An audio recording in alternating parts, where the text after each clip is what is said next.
Yeah. What up? And welcome. As always, I'm your host. I'm Will Bryant. And we're back at it again. I know it's not as frequent as you guys are used to. Appreciate you guys. The fuck was that?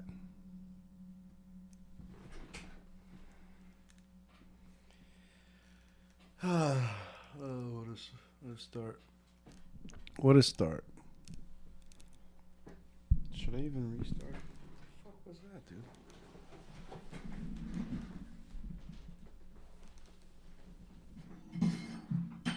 Oh, awesome. Where the fuck did this come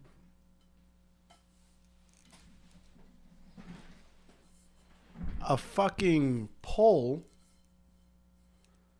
that I haven't seen in my entire life decides to fucking fall out of nowhere for the first time in the 4 years that I've lived here. What the fuck?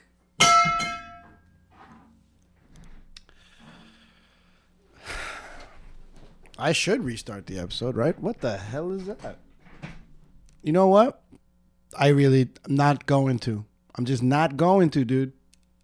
I probably should restart this episode. Just not going to do it. Because that... You know what, man? That's kind of why I'm here after, 2 weeks of being gone? And before that, I was gone another 2 weeks. Or I've basically taken a week off in between episodes. That's what's been going on. Not on purpose. No, not on purpose. Maybe, hopefully, for those of you guys watching on YouTube, thank you for that, by the way.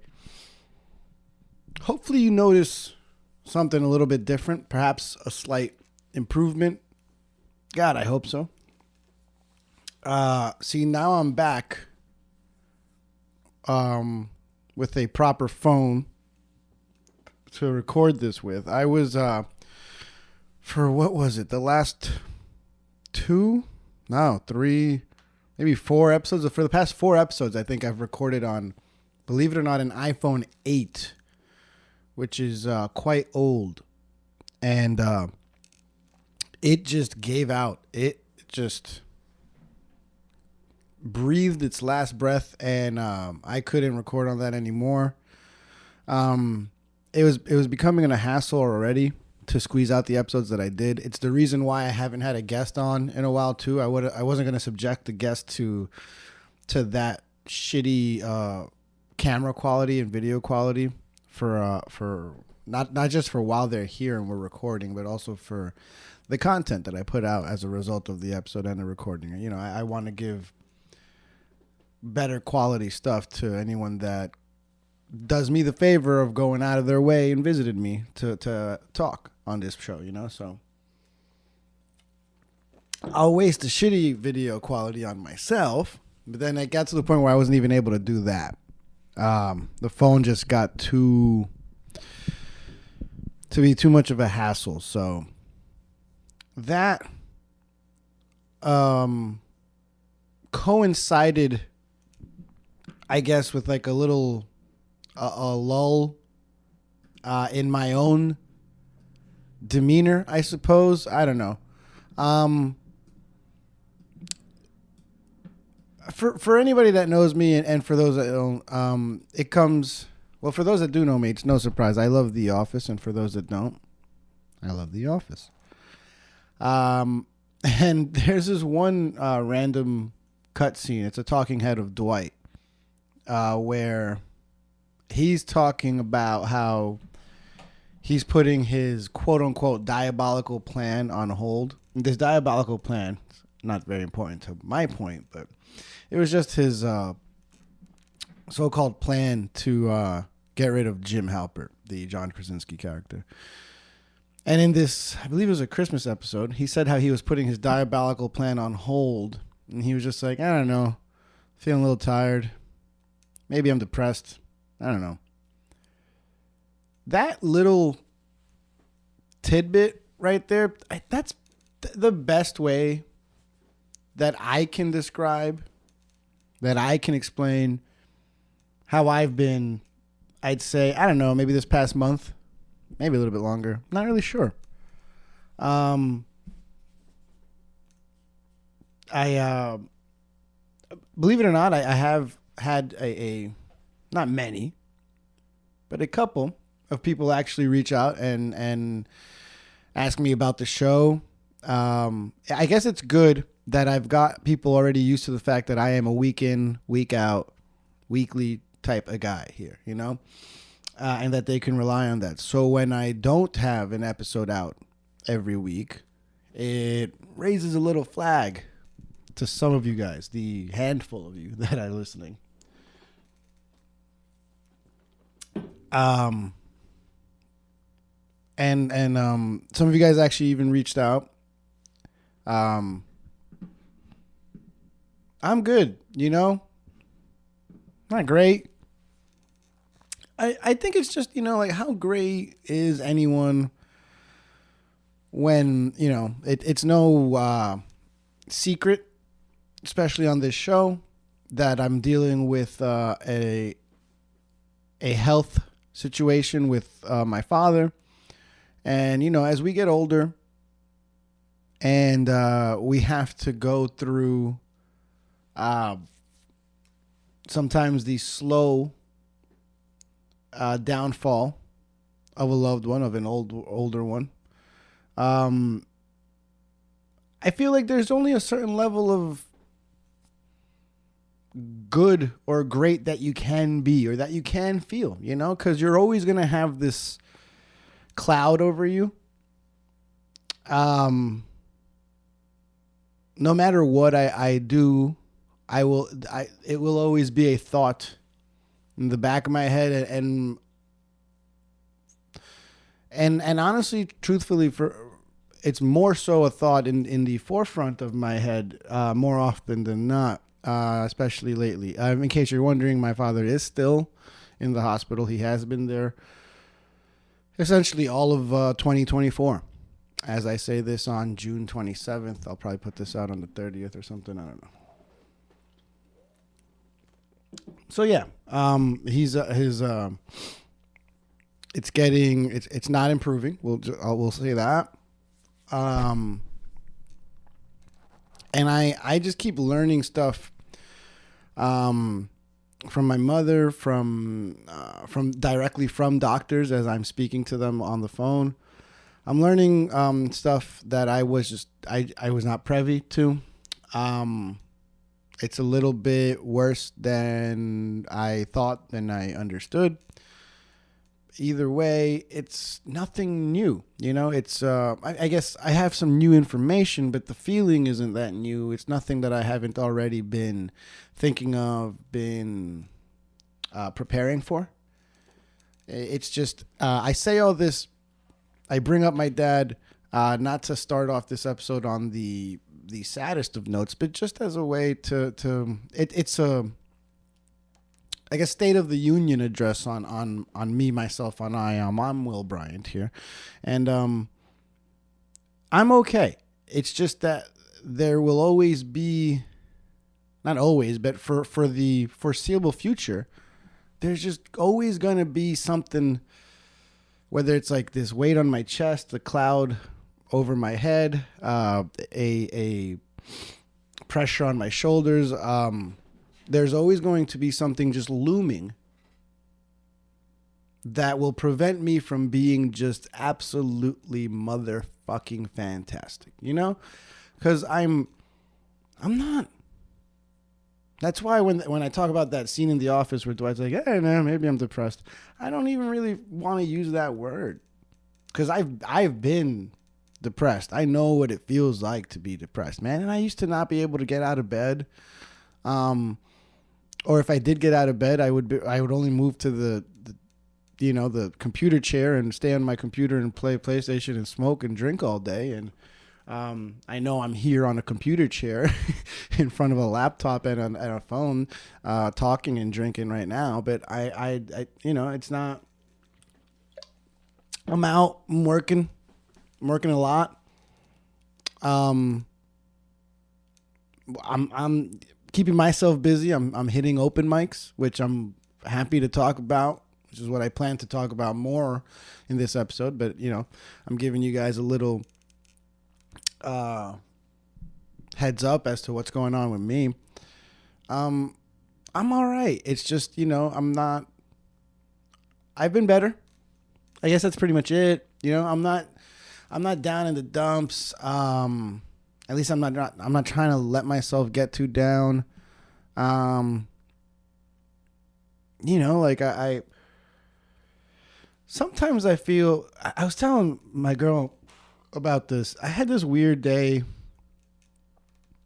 where I feel like I got in my own head a lot, and it was kind of triggered by a couple of the news that a couple of my coworkers at the cellar are leaving. I believe that there's at least like 2 or 3 people that within this week and within the next 2 weeks will basically quit and move on to other things. And it just got me thinking about like where I am currently. And, I'm somewhere where I'm in a place where I'm proud of the job that I have. But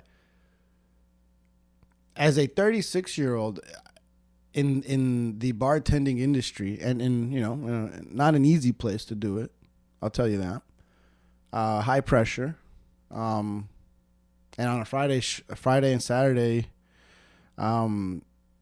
it's a lot of labor too. I don't know how long I can do this for, easily probably like 5-10 more years physically, maybe even longer, but like mentally, like, I don't know if I want to put that many more years into this industry, I always looked at bartending as a means for me to be able to do other things that interest me more. What do I mean by that? When I used to work a 9-to-5 job, or when I used to just work jobs that had nothing to do with things I was actually interested in, like when I worked retail or something like that, I didn't really feel like I was going to work on a daily basis in a place that cultivated something that I, wanted for myself in the future. Whereas once I got into the restaurant and bar industry, I did feel that way. Whether it was DJing or now comedy, or truly, if I'm being honest, both. I still want to do both. I don't want to choose one or the other.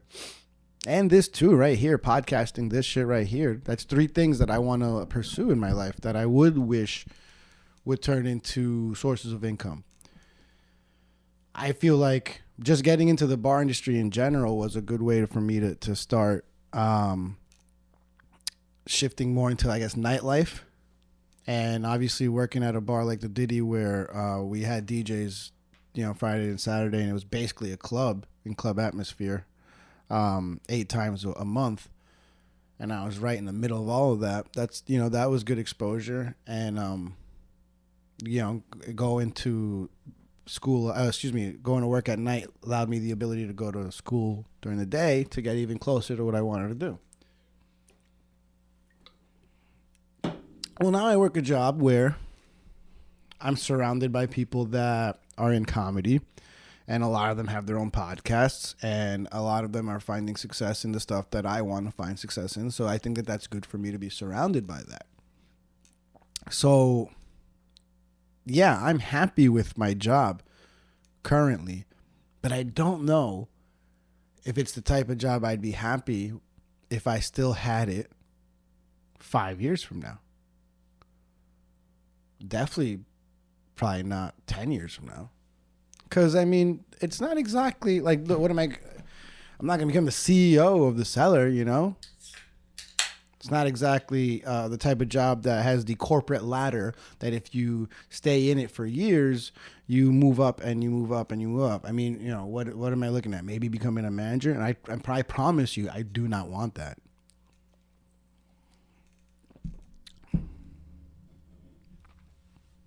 I'd rather make this profitable. I'd rather make money off of DJing. I'd rather make money off of comedy. So I had this thing where I was thinking of my coworkers that were leaving and how I think that they'll probably be, I think happier in a way because they think that they'll be moving towards something that they want. And I just started thinking, in the year that I've been at the Cellar, because it has now been 1 year and 1 month, how much closer am I to what I want? And I guess the fact that I've even gotten on stage and even started a career in comedy in the first place is something that I should be proud of. And I am. And maybe it's what's keeping me above water right now mentally, is the fact that I haven't wasted an entire year and that I did do something I'm very proud of. But I haven't done anything with my DJing. In fact, I've allowed the well-documented in this very own podcast, my epic failure of VideFest 2. I've let that kind of scare me out of continuing a DJ career. And I feel very much, I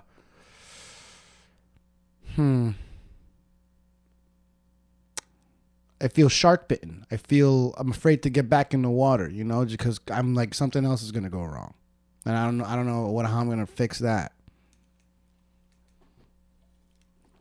And I'm here over a year into this podcast, and as much as I've enjoyed doing it, I'm starting to get to the point where I'm like, all right, how do I grow this? What do I do next? I feel like I've been a little too stagnant in my podcasting. So although I've started comedy, I've abandoned DJing out of fear, and I feel a little bit of a stagnation in podcasting. So overall, I'm feeling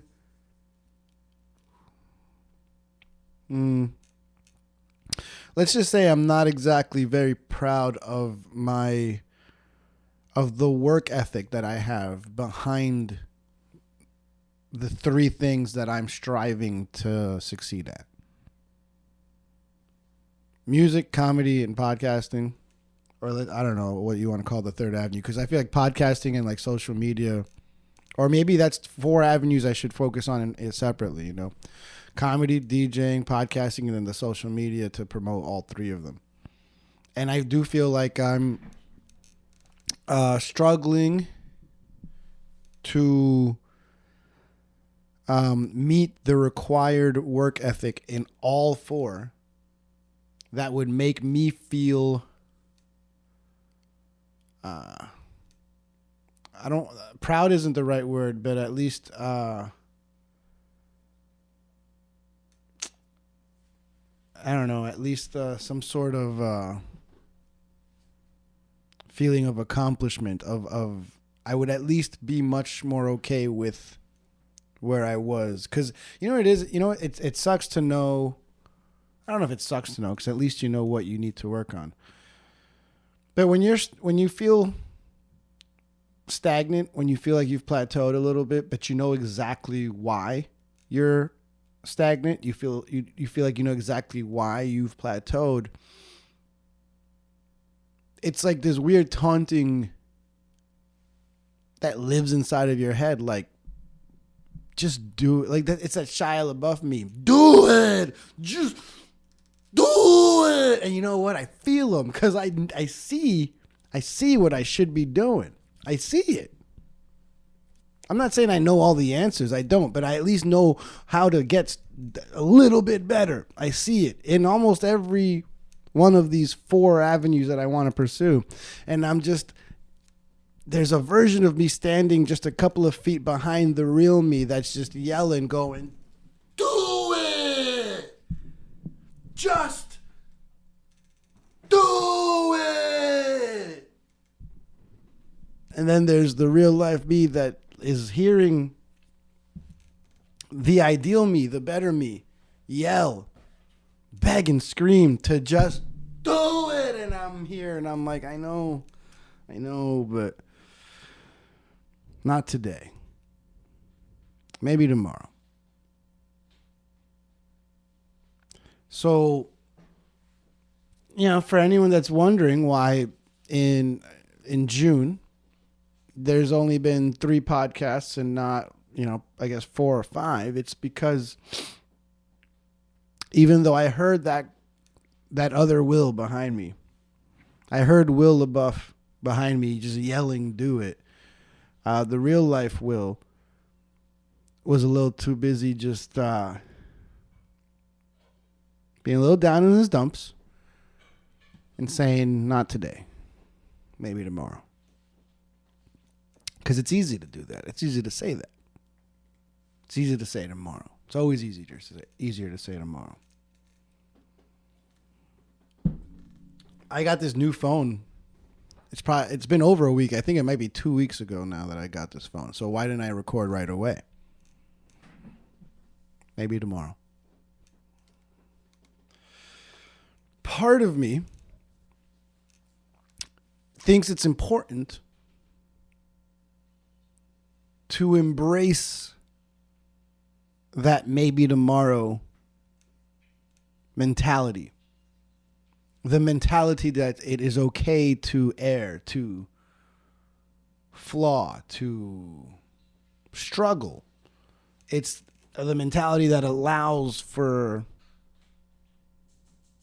space for you to recharge, recuperate, recalibrate. It's good for your mental health if you're not so hard on yourself and you take time for yourself. And you know what? Yeah, that's true. But it's getting to the point where if I justify my laziness by using mental health as the reason behind it, then I'm really not helping myself at all. I'm not helping myself get better mentally. Because there's a version of myself that is going to just resent and regret being lazy and using mental health as an excuse. I've got to find a balance. I've got to find when I need time to just regenerate parts of my soul, and when I know that that's just me being lazy because I don't want to get up and do something. I think some of us may walk a fine line between a lazy day and a mental health day. In parts, me recording this episode right now today is me telling myself, damn it, Will, you're on the wrong side of the line right now. And oftentimes I feel better about myself having done more, having gotten off my ass and doing more. It sucks in the moment, but it's almost always a better feeling after the fact.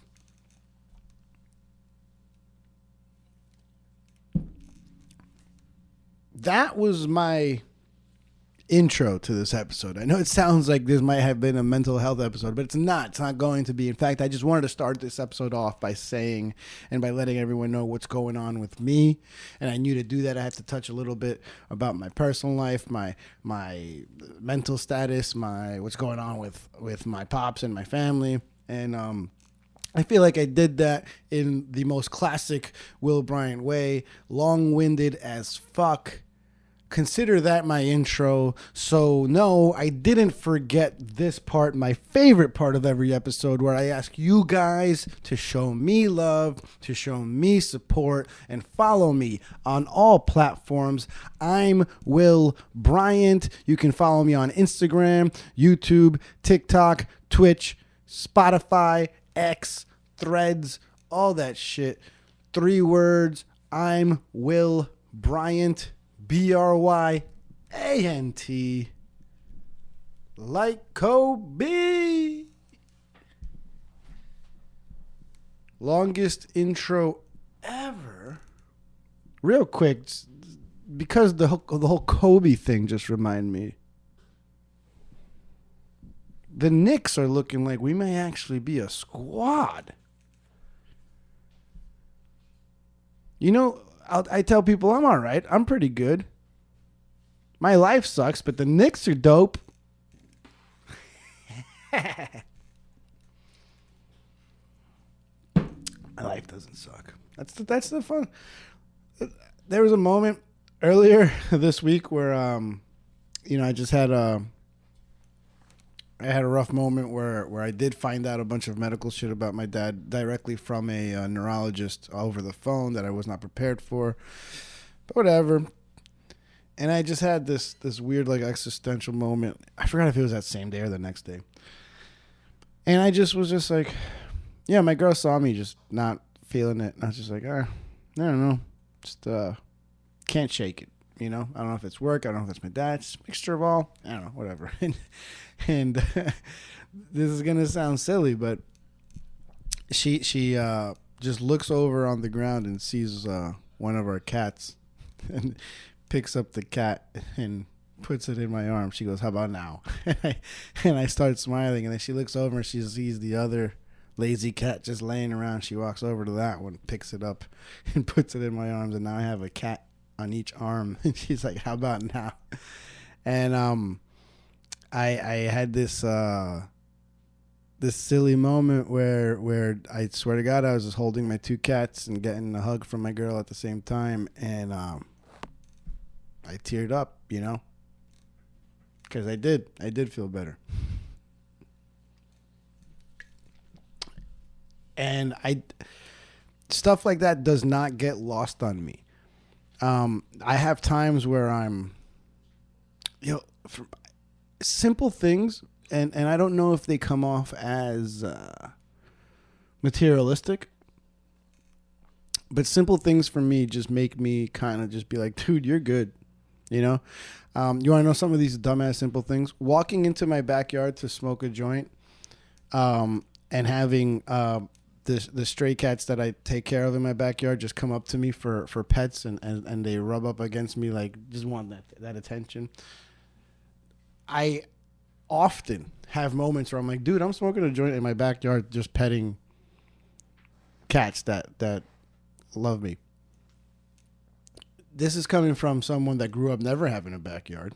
I know it's a Brooklyn backyard, so it's mostly just dead grass and dead birds that my pets have decapitated and the broken glass that my neighbors throw in there, but it's my yard. I have a fucking yard that I get to smoke in and have animals with, or have animals in. Yeah, so sometimes I feel bad and I'm back there and I'm like, this is dope. You know, it's another silly little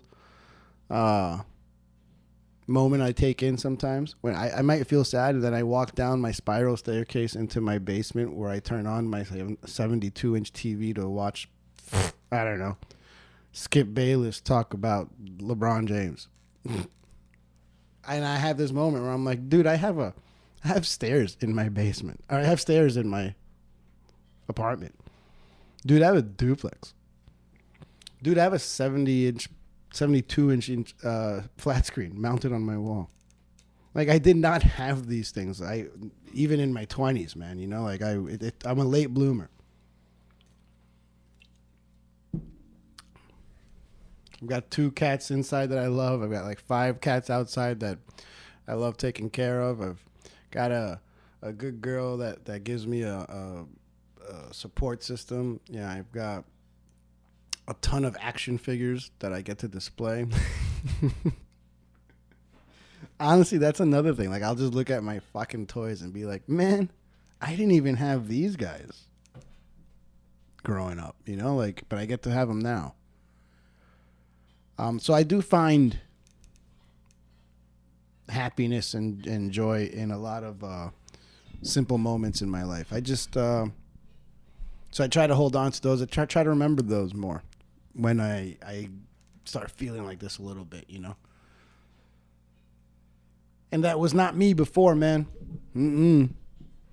That was not me before. Anyone that I've been friends with for a long time, you know, that's been friends with me from high school knows that I was way more emo back then. I was way more. When I felt bad, I stayed feeling that way for weeks, months, years. Just don't do that anymore. But I get the struggle for when it does happen to other people.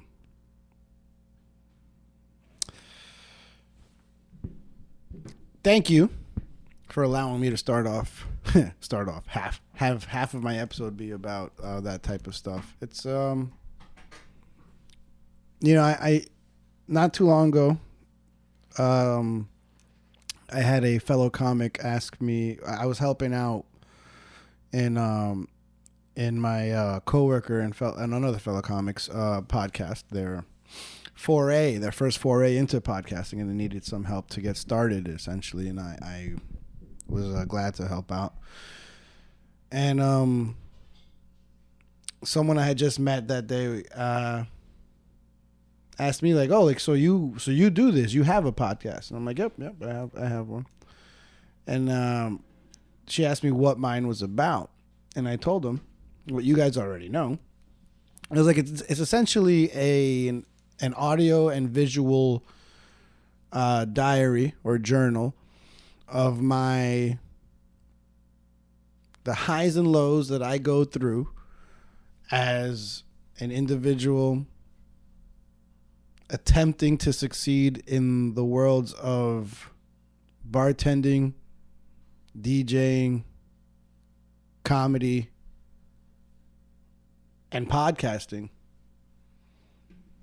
and how I deal with that, how I deal with the successes and as rarely as they come, and how I deal with the failures as often as they happen. And I essentially bring you guys on an inside perspective of the effect that has on me mentally, sometimes physically. And it's just it's all about me and my journeys through that, and I remember thinking, like, mid sentence, like, oh, I don't know if this is sounding like shit, and she was actually very receptive to that idea, was impressed with, you know, kind of just. She didn't shit on it. Let's put it that way. You know? She didn't shit on it. And it just made me feel good, you know? And she's like, oh, and like, how often do you do it? I'm like, listen, I know what just happened this month. Shut up. But I'm like, every week, you know? I think it's pretty good that, like, on an off month, I still have 3 episodes out in the month of June. So, what up? Don't worry, man. I'll get back on my grind.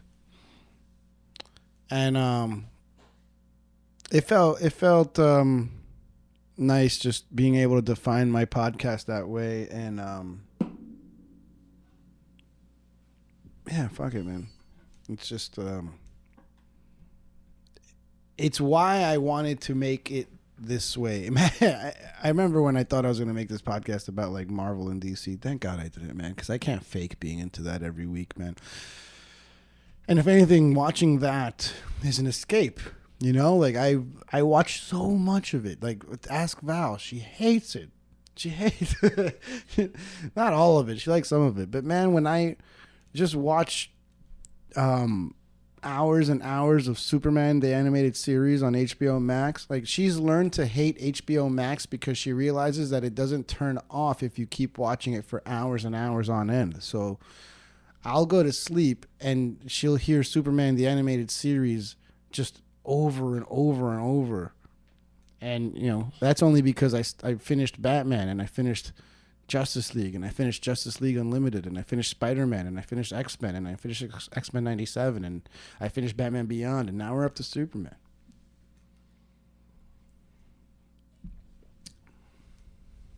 You know, I actually started the whole thing.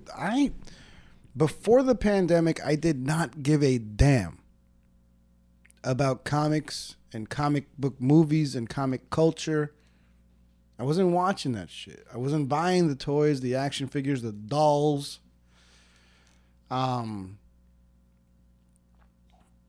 It was the pandemic that got me into it, man, because I was just so damn sad.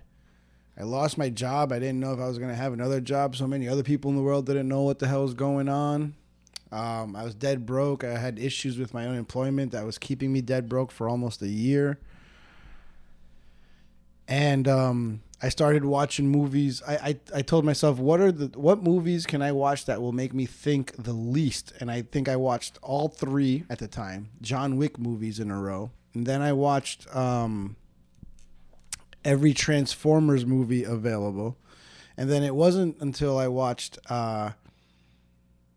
every single Fast and Furious movie available from beginning to end in order that I was like, I am hooked on this type of cinema. And yeah, I'm calling it cinema. I am. There's 2 things I became a huge fan of during the pandemic.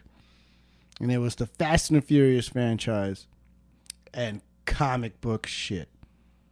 Just most nerd shit in general. Because then I started watching pretty much every Marvel movie in order and every DC movie in order. And I was just hooked. Everything that I was hating before, I was loving now. Just didn't have to think about stuff. Started loving it. Started looking up toys that I remember having as a kid. Actually, it's kind of a coincidence that he's here right now. But this toy right here, this guy right here, I had him as a kid. In fact, I have a version of this toy that's missing a leg, that's all messed up. I had him as a kid, and he was my childhood favorite toy only because I used to just love wrestling with him. I used to buy toys back in the day or ask my mom to buy me toys. Not so much because I loved the characters of the toys, but because if a toy looked like it was good at wrestling, like it was a good... Here's the thing. Wrestling action figures were never flexible or posable. They're always like stiff.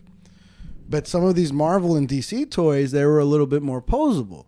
So I would have wrestling matches with like my DC and Marvel toys or like my Power Ranger toys. Those were good wrestling toys. So if a toy looked kind of posable, I was into it. I had no idea who that guy was that I just showed you. And in fact, I sometimes still forget his name. I had to look him up the other day. I actually forgot what it is right now. Because he's like from X-Men 2999 or something like that. He's not a main character. I used to think he was a Gambit for like my entire childhood until when I did research during the pandemic, and I finally found out the name of the toy, the name of the character. I forgot what it was. I could look it up right now and then on eBay, but it's not important. What I did was I found the toy on eBay. I found my childhood favorite toy on eBay, and I bought it for like $9 because it's not like, this collectible or whatever. Somebody had it still in packaging and everything. Why? I don't know. He sold it for $9. He bought it for like $5 at KB Toys, held on to it for 20 years and made a $5 profit on me. So I bought the toy, and it made me happy. It made me happy that I had a toy from my childhood that I still had it. It was broken, but like this new one, like it felt like, wow. I didn't realize this was possible. This feeling of like, it was like this ember of a childhood joy still existed inside of me, and with a simple purchase, I was able to kind of ignite that once again. That's why the action figure community is for the first time ever, adults my age are the number one consumer in toys. Number 2 are kids, like preschoolers or whatever. Parents that just buy all these toys for like their toddlers. They used to dominate the industry. Now, it's morons like me that can't stop buying toys that remind them of their childhood. And why? Because like a lot of us, we couldn't have these growing up. My mom did great, did her best, but I didn't have every toy I wanted. I was pretty damn spoiled. I had so many toys. A lot of Power Rangers, a lot of Ninja Turtles. Um, but you know, I always now that I got into these movies that I hated, you know, during my 20s, I was like, oh man, it sucks that I never had like the X-Men. You know, I never had. Um, I had a Spider-Man, but I never really had his bad guys, his villains. You know, I never had the Batman toys. You know, so what did I do now as an adult? I'm making checklists, man. I'm trying to complete the Avengers. I'm trying to complete the X-Men. I've got pretty much the entire Bat family already down. I've got all the Fantastic Four. I'm literally making checklists of all the toys I never had as a kid and checking them off and saying got them now. Because it's this it gives me joy. It gives me these moments of joy that comes from like childhood shit, dude. It's there's things that make me happy that are just things that happen to me in the moment. You know, like if I go to if I'm hanging out with my friends and go to a club or hanging out at the movies or I know I just saw went out to the club with my friends for my friend Lenny's birthday not too long ago. Like then, like 2 weeks before that, we all saw a movie in the park together. That brings me happiness, but it's a different type of happiness. It's like a current happiness. When I do something like buy an Apocalypse action figure or something like that, or a Cable action figure or something. The Shield 3-pack that I have behind me. Shield Marvel, not WWE, for you guys listening. It's a happiness that's our origin point began inside of me 25 years ago. So it's like a different type of happiness. I don't know, and that's why I buy all these toys. That's why I like all these movies now. It's because it's all about like a kid joy, man. That's what it really is. It's why I decided this a couple of months ago, and I'm probably going to start it sometime over the summer with a massive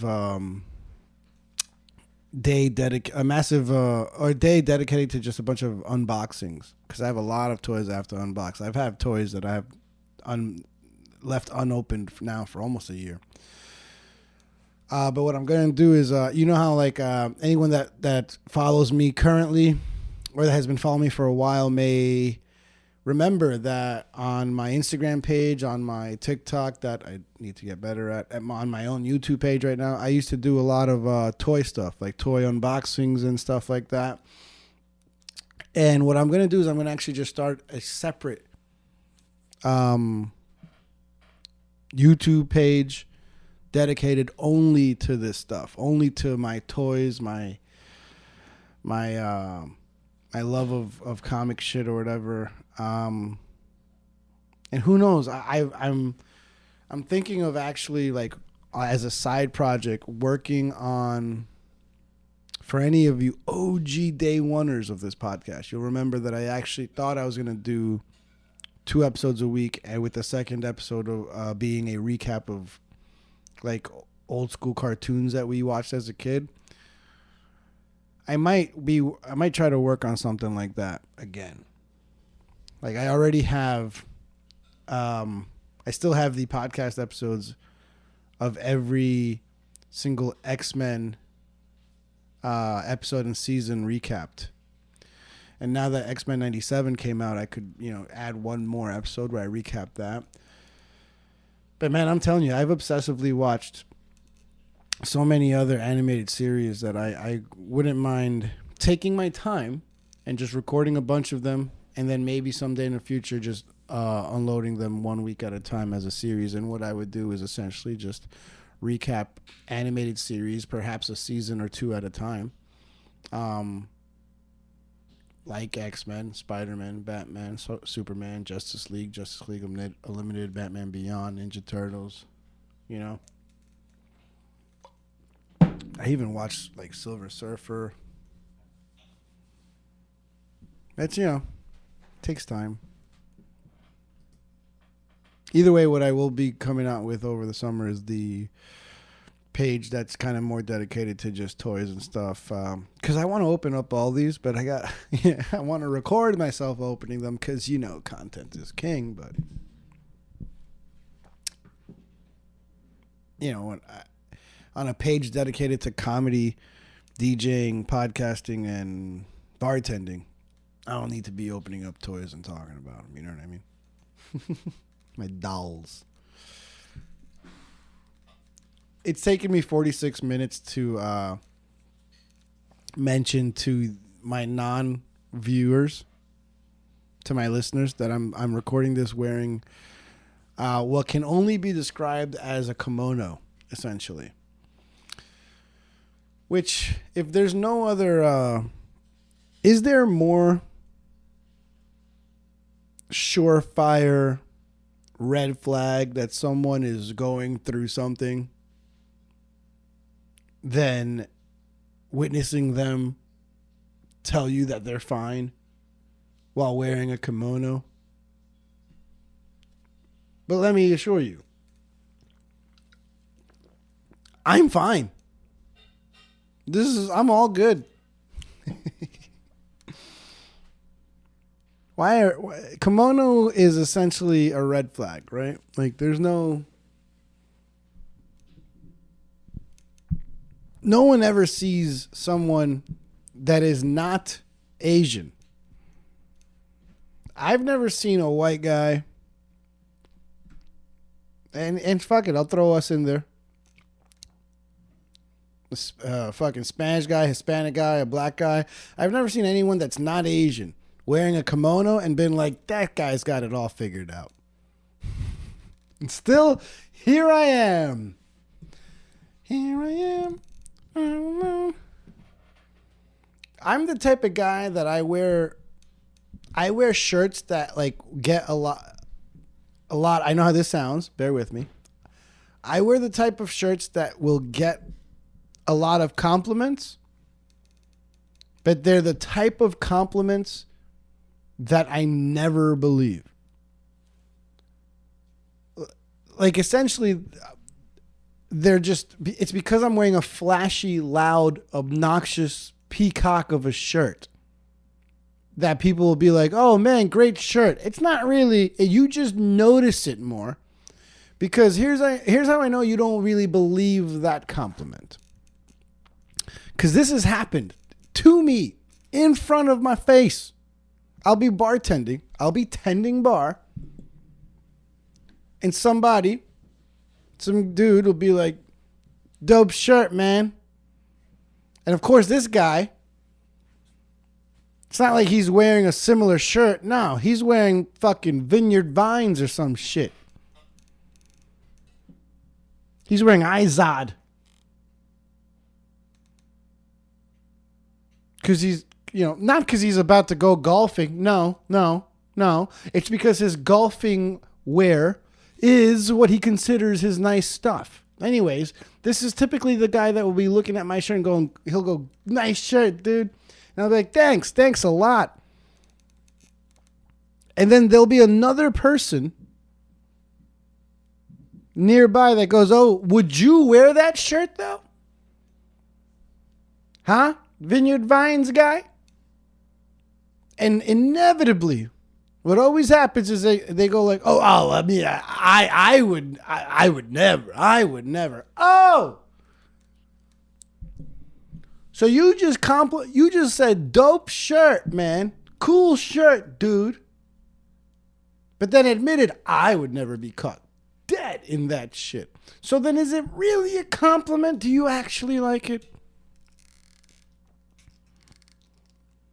It's like saying, I love your hair. Would you style it this way? No, no way. Absolutely not.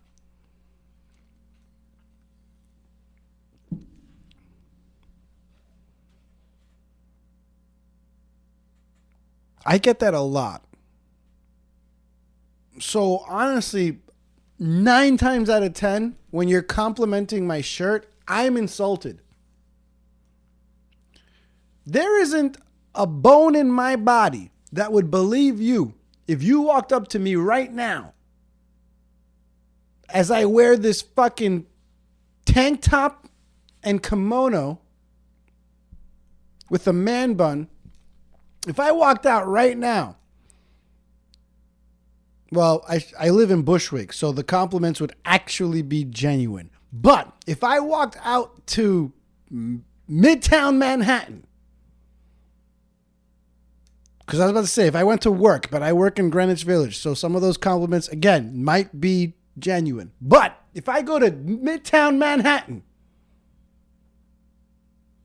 past all the vineyard fucks and the Izod bitches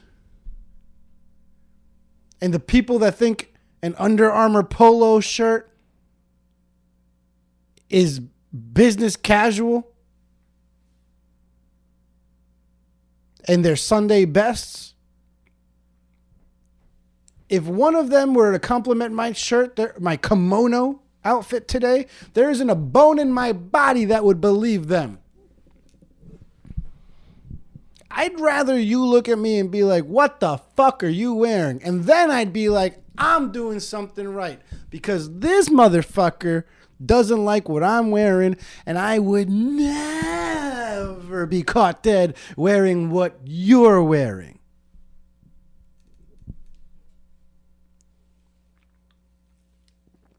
Why are you dressed like Phil Mickelson walking down to the 18th hole at Winged Foot when you're really just eating brunch on a Sunday afternoon with the two kids that are tugging on your khakis? Huh? Tell me that.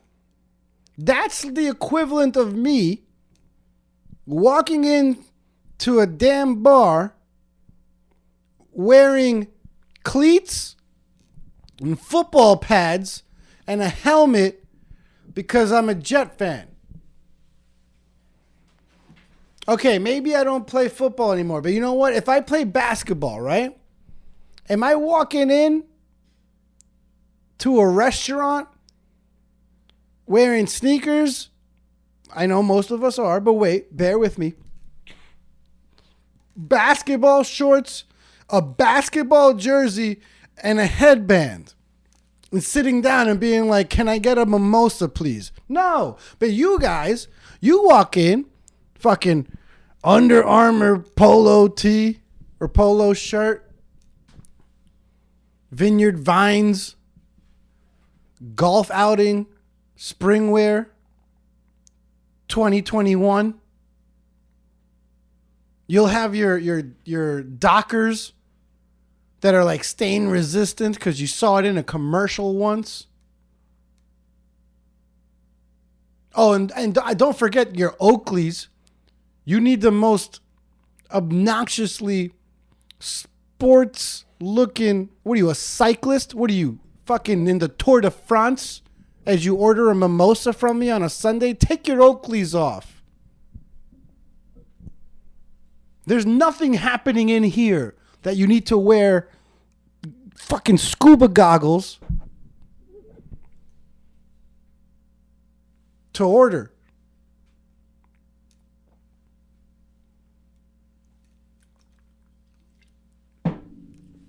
That person looks at me wearing a kimono and he compliments me. Fuck you. I know that's actually an insult. You know what? When you know what you're saying to me?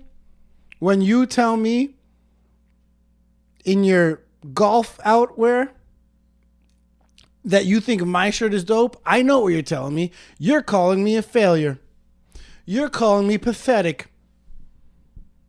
You're assuming I have no retirement plan and that my 401k is non-existent. The fact that all of your assumptions are correct is besides the point. I don't like it. Take your compliments and get them the fuck out of my face. Just be honest. Come up to me and be like, holy shit, what the hell are you wearing? And I'd be like, get this guy a fucking shot.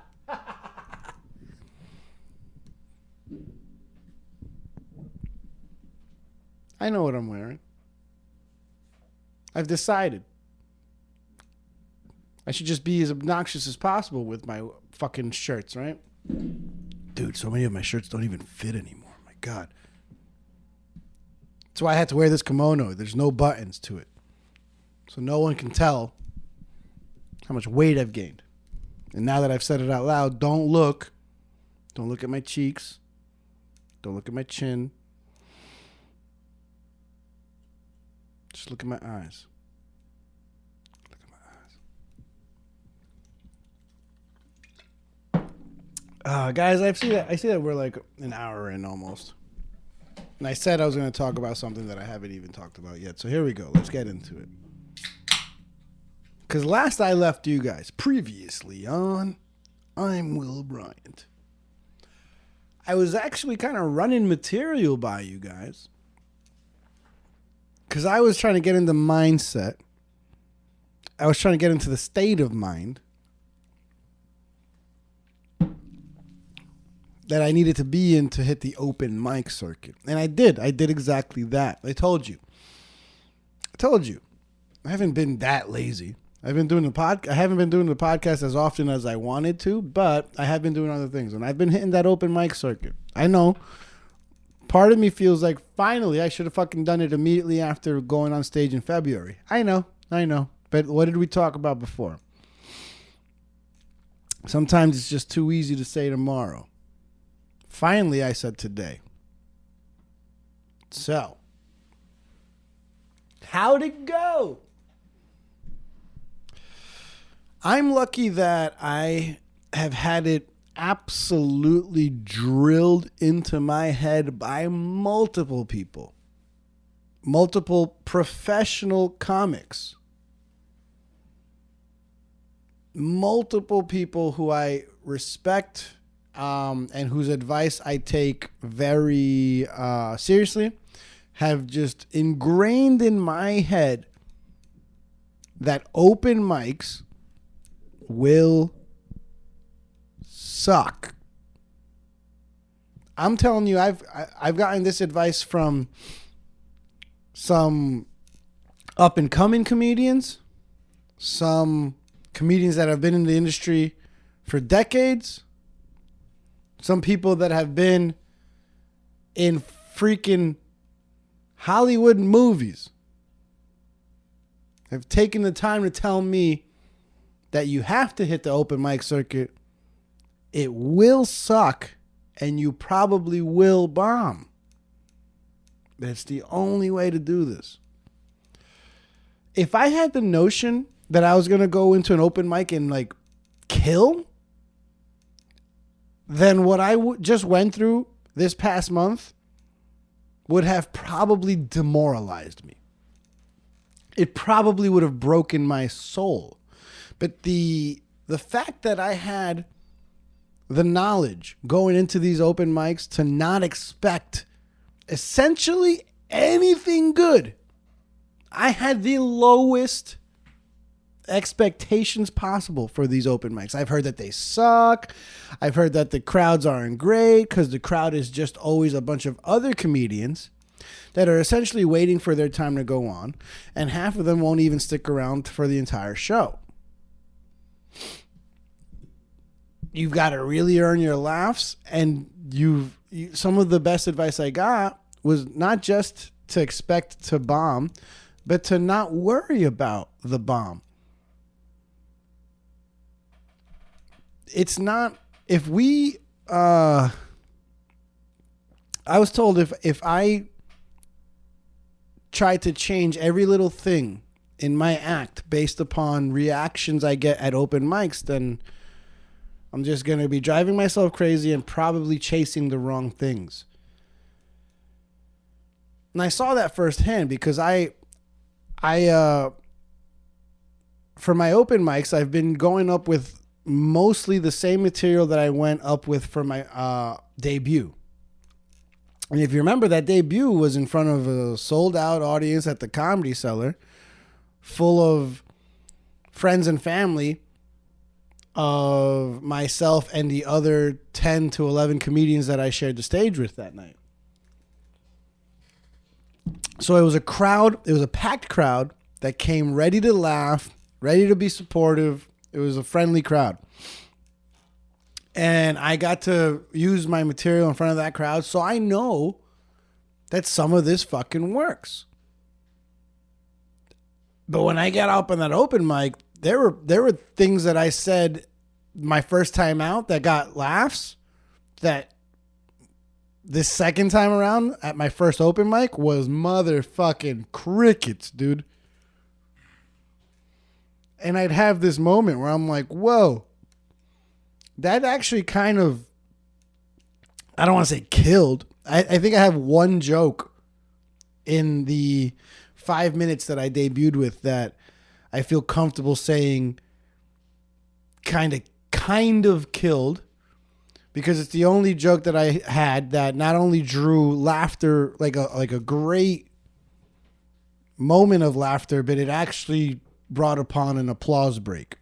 Humble brag here. No, I'm not going to say this joke out loud now, because if it's the only real joke that I have in my repertoire right now, why the fuck would I burn it on you right now? You want to see it? Come see me live and I'll say it. That joke, every time I've done an open mic, it gets the best reaction every time. So I know beyond a shadow of a doubt, I've got at least one joke that's like fucking good. I could probably make it better. I can probably take what I'm learning about that joke and expand on it. Because it killed on my debut night, and there's never been a moment in an open mic where it didn't get a reaction. It's always the best laugh. So I know I have something there. There, pretty much every other joke that I have in my 5 minutes right now, because I have 5 minutes right now. After my first show ever with the forgiving crowd, I thought I had 5 solid minutes. Now, after hitting the open mic circuit, I think I'm not exaggerating, dude. I think I have 15 solid seconds. And that the rest, the other 4 minutes and 45 seconds of material that I thought I had, it either needs a lot of work or is going to end up in the cutting room floor. It's not that it's not working and it's not hitting. It's just not. I've seen what I'm capable of already, and like, oh, okay. All that other shit is not as. Dude, when you're on stage and you say some things that get chuckles, that get like, heh, you feel fine. You feel good. When you say something that gets goddamn laughs and applause, that's when you're like, all right, I need more of this. How do I chase this?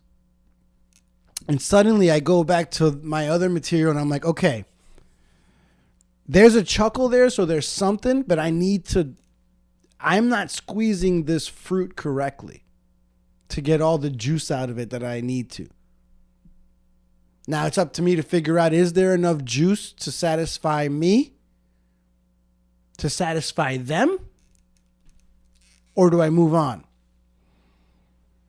I'm at the point right now where because the 5 minutes I've been trying to work out at these open mics, it's the 5 minutes that I had help with from Rick Chrome the entire time that I was in the workshop at the Cellar.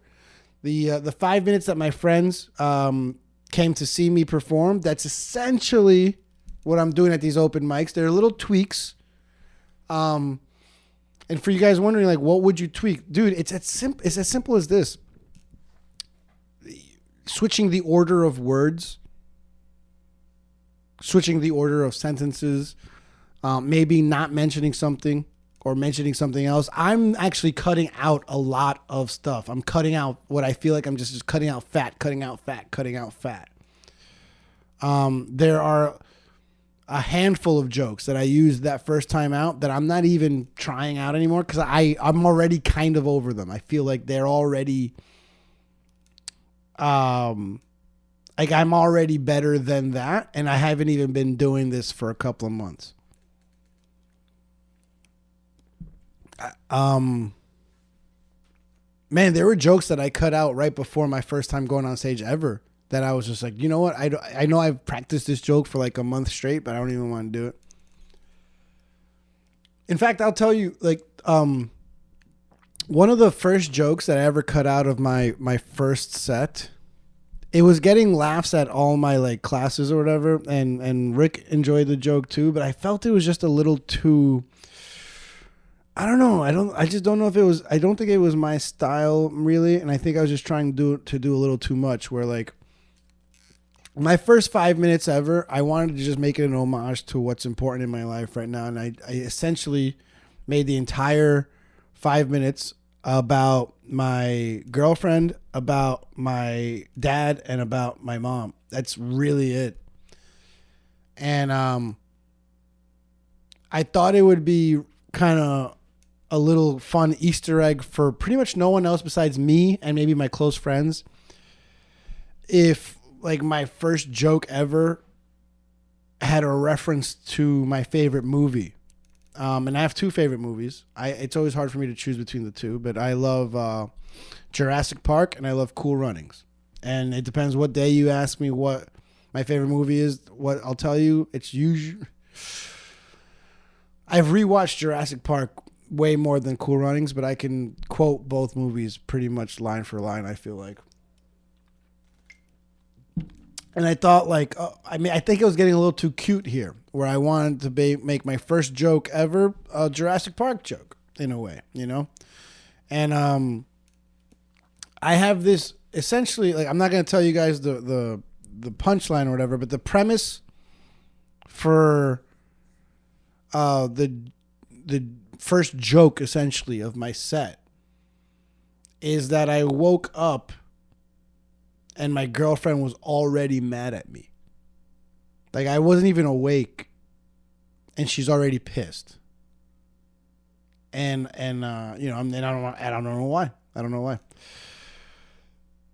I go through this process with you in my bit, but before I even get there, and this is a joke that I don't really use anymore, so I'm okay with burning it, as we say in the industry.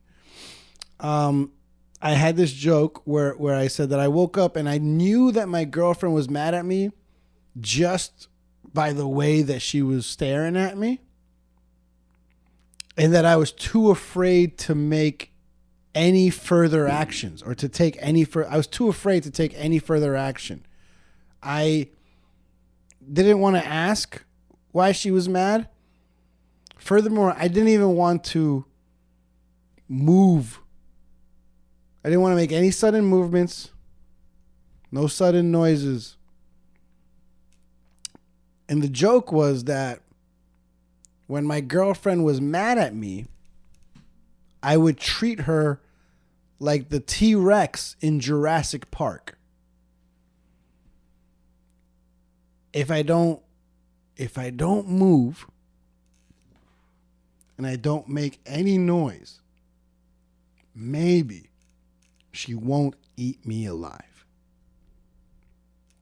And then, of course, that doesn't work because she has something she wants to say to me, and of course, she says it, and thus begins the rest of my bit. And I remember like going into that first show thinking like, oh, I really want my first joke to be like an homage to Jurassic Park. But I was like, you know what? Like, for what? For who? For me? No one else in that entire room besides maybe Dave is going to fucking understand that that's what that even meant. So I cut it out because I just didn't I thought it was a little too, I don't know. Is hack the right word? I don't know. I just didn't feel like it was that great. And that's the process I've had with a lot of my materials. Just I'm just cutting shit away. And I'm just realizing, like, man, the more I cut away, I better start adding some shit because my 5 minutes has turned to 3 minutes real quick. And if we talk about what I'm really proud of, I'm telling you, I have one joke that always does well. And I could tell that joke in about 15 seconds. Maybe 30, you know? Like, and I'm like, shit, this is hard. How do people do an hour? Oh, you mean this isn't easy? Fuck. I'm either going to work hard at this or work really hard at finding something that I'm good at automatically. So whatever happens first. First open mic I ever went to, it was on a Sunday. I went before work, so it was like 1 p.m. I thought going to open mic on a Sunday at 1 p.m. was going to be like a ghost town. But when I went in there and it was 17 of us that were on the lineup to do 5 minutes, I was like, whoa, New York really is a hot fucking spot for comedy, ain't it? I did it at the Greenwich Comedy Club, which is like literally a block away from where I work. Couldn't have been more convenient. I got there early. I was not nervous. I have that hack. I have that ability to not be nervous about public speaking, so that didn't bother me. And I had 5 minutes that I had worked on, so I felt good. I'll say the way I describe it is that if there were 17 people, I was in the better half that day. It just felt like there's a lot of people that go up there without a lot of preparation. And that's cool because, I mean, people come up with jokes in very different ways. I think I'm more of the style that I'm going to be writing at home and coming up with jokes at home or premises at home and writing them out and then trying out a version of a first draft or whatever on stage. There are a lot of people that will just write down a premise and go on stage and then just talk or riff on the premise until they find something that might be funny. I don't think that's going to be me. Not early on, at least. I'm very much the type that will write down the premise at some point, and then I will expand on that premise and write and try to find something, and then I'll go on stage with it. Point being, I've yet to go on stage at an open mic with a premise that I've come up with after my debut, because I'm a little nervous. I'm a little afraid. I have a bunch of things I want to throw out there. In fact, my last episode was a lot of little seedlings that I've been working on, but truth be told, I know the exact bit that I want to work on that I think is like my next bit that I think I've got something there. I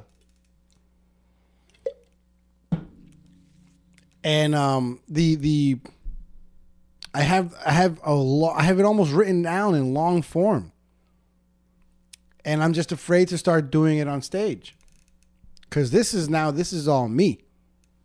You know, this is not a Comedy Cellar workshop. I'm not running this past Rick Chrome, my mentor in many ways. You know, this is all me. So I think next open mic I do, I'm going to try to use this at some point. But the thing is, it's kind of it's already a long bit. So it might be like the only thing I do, or at least what I work on for most of it. Not going to burn it on you guys right now.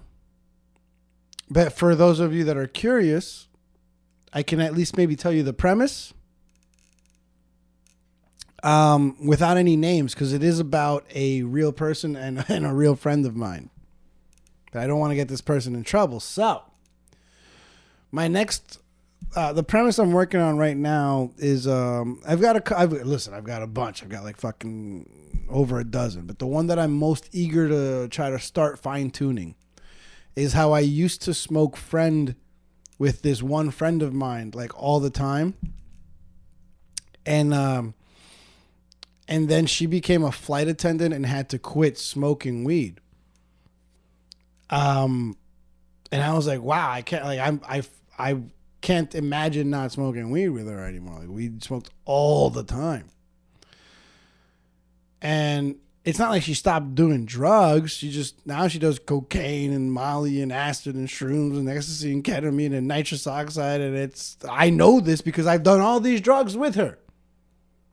But she can't smoke weed. Because somehow all flight attendants. Oh, here's why. If I didn't mention, it's because that person is now a flight attendant, and that's the thing about a flight. If you ever meet a flight attendant, dude, they know exactly how long drugs stay in your system. They have to. I feel like it was part of their training.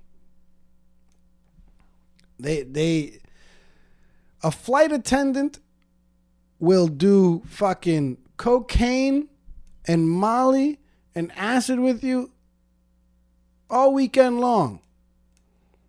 As long as they're not going to get on a plane for another couple of days. You offer them a goddamn joint, though, and they run out the fucking room. No. That stays in your system for 30 days. Can't do that. Can't do that. Cocaine? I'll chop it up for you, though.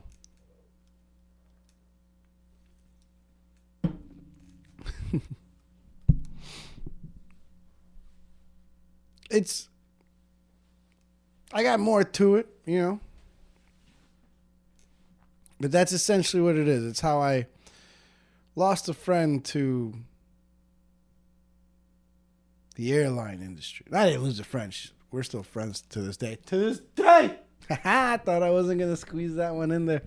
We're still friends to this day, but now, instead of smoking weed together, she just watches me drink Diet Coke and judges me because, aspartame is really bad for you. I'm like, bitch, you still have cocaine on your nose. Don't get all high and mighty now just because you had to give up weed to fly for free. Now you're doing coke in Croatia as opposed to smoking weed in Queens, New York. I get it. You moved on up.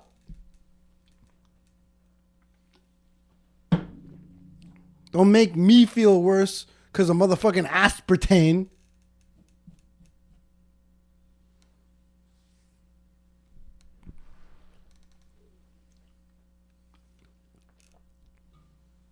What do you want?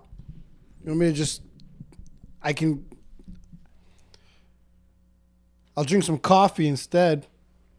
I got a new K-Cup machine. Actually, K-Cups are really bad for the environment. You fly in a metal tube polluting the earth. Don't talk to me about that shit.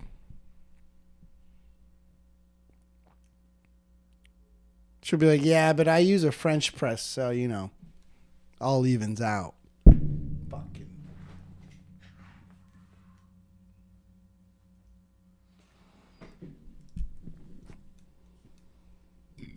What do you think? I got something there? I got to work on that. Got some work to do.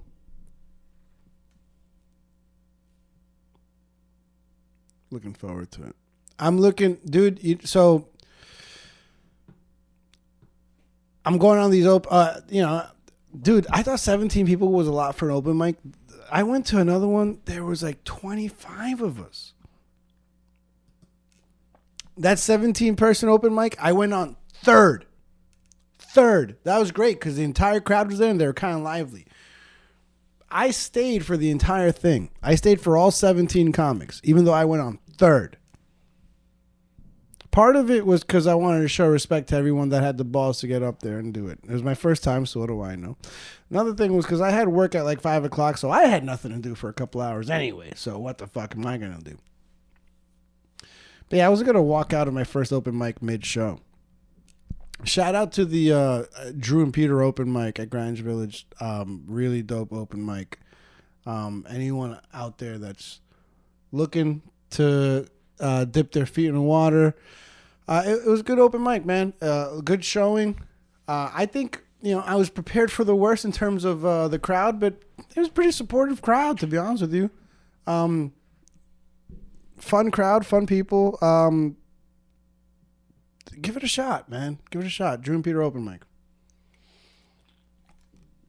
In fact, I'll put the link in for the Drew and Peter Open Mic if I can find one in my show notes. But yeah, whatever. I went on third, and by the time that the show was ending, I'd say there was less than half of us there. So probably about 7 to 8 of us were there. Next one that I did with them was like same people, Drew and Peter Open Mic, Greenwich Village. God, I think 25 of us.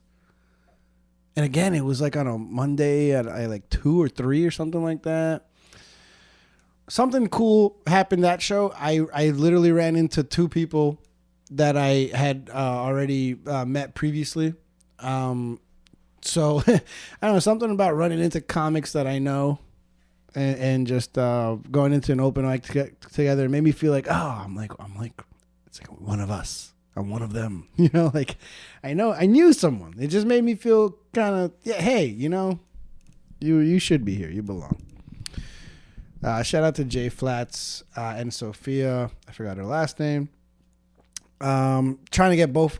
I'm actually going to try to get both of them on the show. Jay is this dude that I met at one of these networking events who actually works as the opening comedian and a hype man, essentially, of sorts, for the Kelly Clarkson show.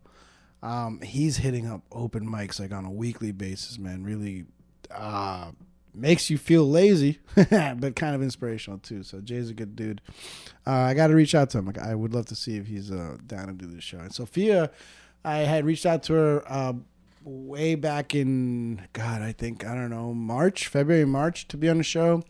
She was going to be on a vacation. Then I booked like 5 or 6 guests in a row. So the timing just didn't match up. So I'm going to reach out to her again, see if we can get something done before the summer's done or something like that. So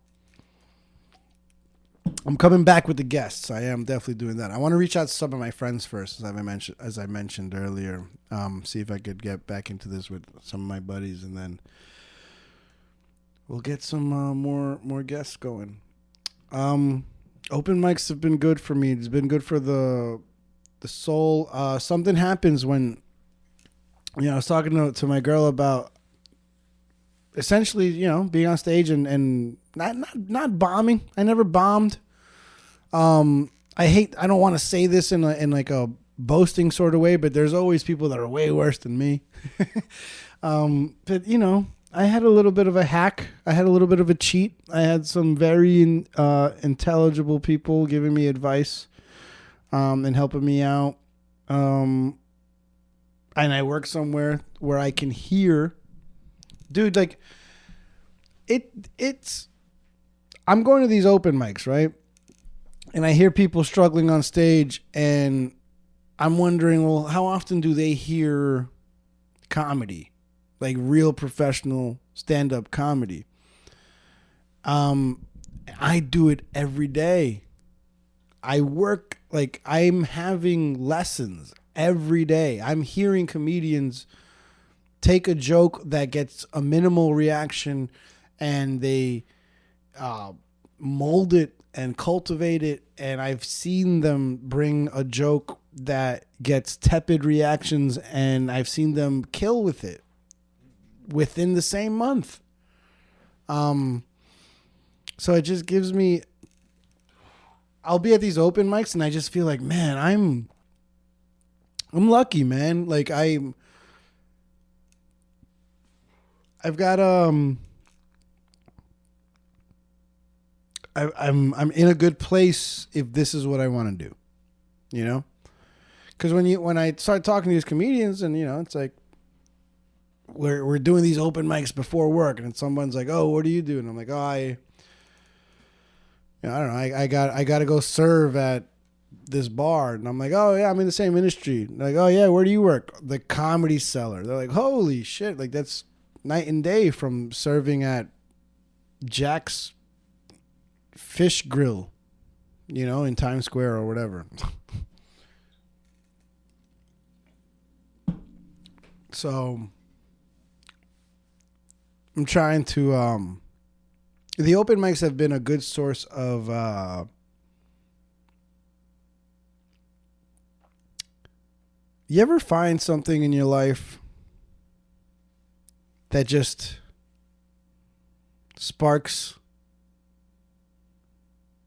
ignites a little spark in your head, or maybe even your heart, that hasn't been there?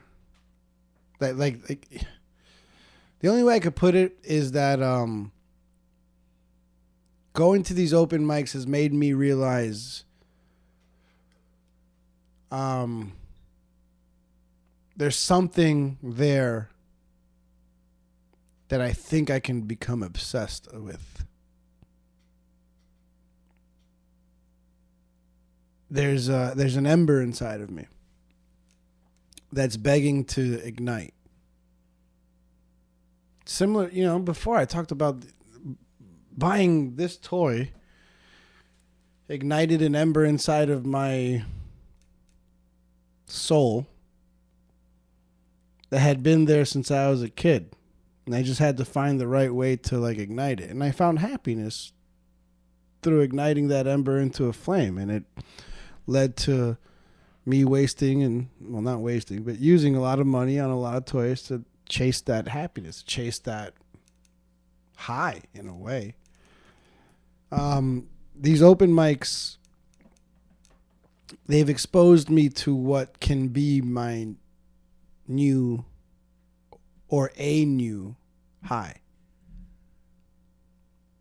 I wasn't sure if I had that ember inside of me.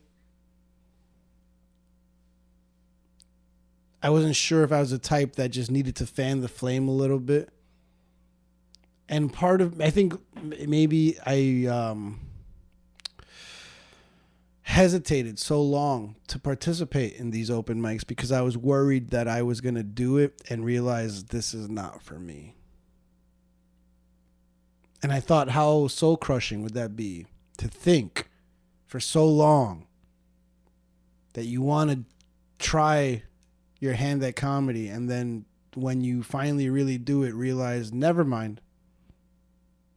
I was terrified that was going to crush me. And I got over it, and I did it, and the opposite happened. No, I didn't kill.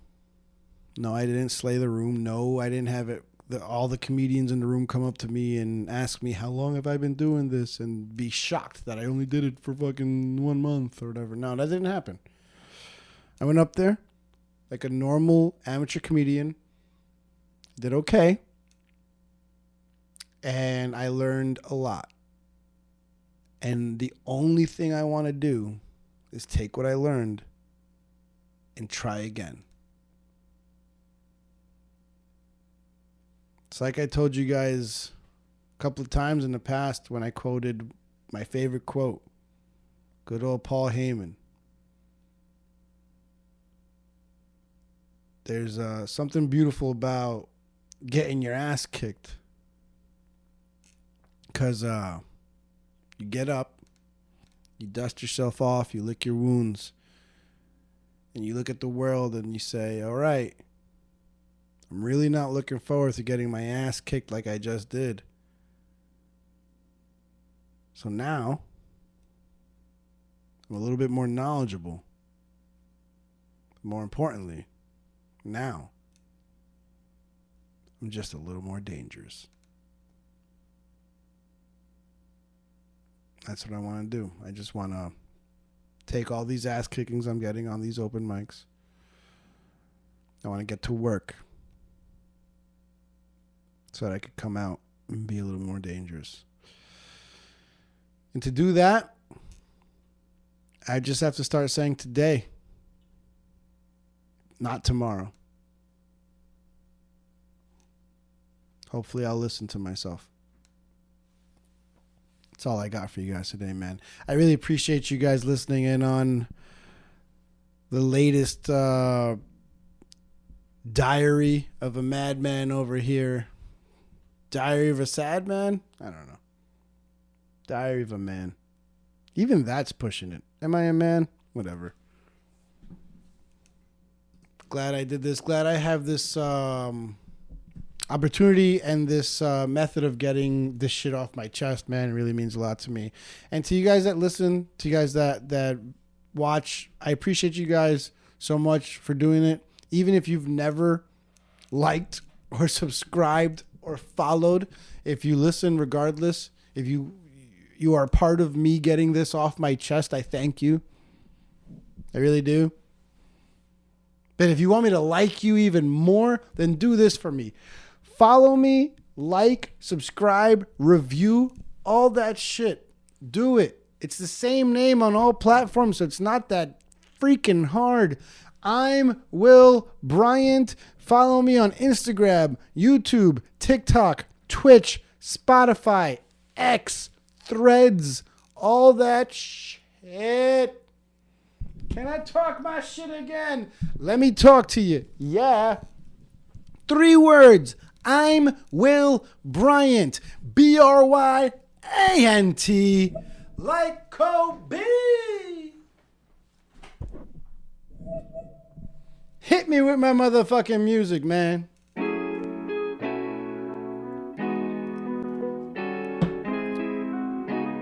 Guys, I appreciate you. I love you. I thank you for putting up with me, for listening to me. I'll see you guys soon, man. I know a lot of y'all are asking about these shows. Where can I see you? Where can I... Oh, I'm down to catch your next show. Trust me, you don't want to catch me at an open mic. They're shitty freaking shows.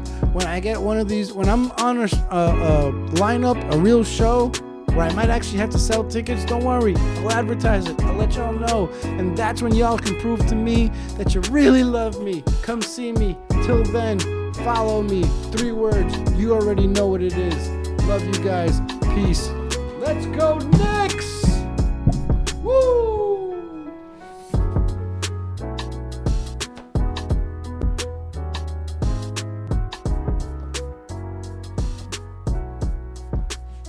Where the fuck did this poll come from, though? That's what I really want to know.